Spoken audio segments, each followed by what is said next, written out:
नमस्कार दोस्तों, स्वागत है आपके अपने चैनल पर। आज हम आपको एक विशेष यात्रा पर ले चलेंगे। चैत्र नवरात्रि, मां दुर्गा को समर्पित 9 पावन दिन। यह पर्व पूरे भारत में धूमधाम से मनाया जाता है। 9 दिन, 9 रूप, 9 शक्तियां।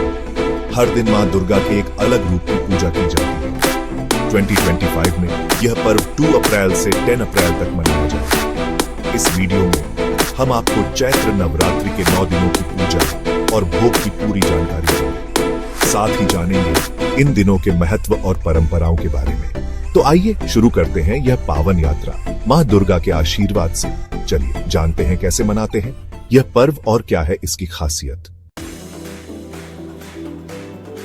नवरात्रि के पहले दिन हम मां दुर्गा के पहले स्वरूप शैलपुत्री की पूजा करते हैं। इस दिन मां शैलपुत्री को गाय के घी का भोग लगाने से सुख, समृद्धि और आरोग्य की प्राप्ति होती है। नवरात्रि के दूसरे दिन हम तप और त्याग की प्रतीक मां ब्रह्मचारिणी को नमन करते हैं। इस दिन मां ब्रह्मचारिणी को शक्कर का भोग लगाने से दीर्घायु और स्वास्थ्य की प्राप्ति होती है। नवरात्रि के तीसरे दिन मां दुर्गा के तीसरे स्वरूप मां चंद्रघंटा की पूजा का विधान है। इस दिन मां चंद्रघंटा को दूध का भोग लगाने से शत्रुओं पर विजय प्राप्त होती है। नवरात्रि के चौथे दिन मां कूष्मांडा की पूजा का विधान है। इस दिन मां कूष्मांडा को मालपुए का भोग लगाने से बीमारियों से रक्षा होती है और आयुष्य में वृद्धि होती है। नवरात्रि के 5वें दिन मां स्कंदमाता की पूजा का विधान है। इस दिन मां स्कंदमाता को केले का भोग लगाने से बच्चों का अच्छा स्वास्थ्य और दीर्घायु की कामना की जाती है। नवरात्रि के 6ठे दिन मां कात्यायनी की पूजा का विधान है। इस दिन मां कात्यायनी को शहद का भोग लगाने से सभी प्रकार के भय से मुक्ति मिलती है। कालरात्रि 7वें दिन की पूजा और भोग। नवरात्रि के 7वें दिन मां कालरात्रि की पूजा का विधान है।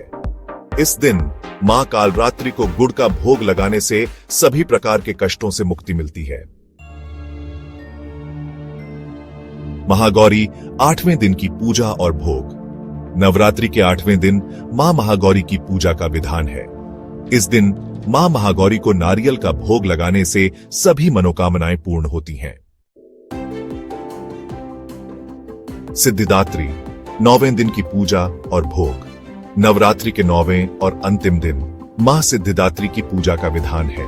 इस दिन को विशेष रूप से महत्वपूर्ण माना जाता है क्योंकि यह भक्तों के लिए आशीर्वाद और सिद्धियों की प्राप्ति का दिन होता है।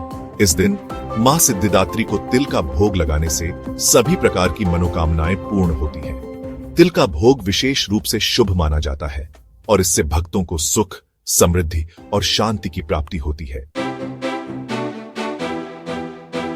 तो दोस्तों, ये थी चैत्र नवरात्रि के 9 दिनों की पूजा और भोग की जानकारी। हमने हर दिन के महत्व और उससे जुड़ी परंपराओं को समझने की कोशिश की है।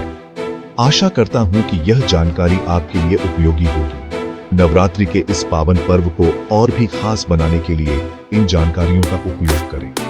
इस वीडियो को लाइक और शेयर करें ताकि और भी लोग इस महत्वपूर्ण जानकारी का लाभ उठा सकें और हमारे चैनल को सब्सक्राइब करना न भूलें। नवरात्रि की हार्दिक शुभकामनाएं। आपके सहयोग से हम और भी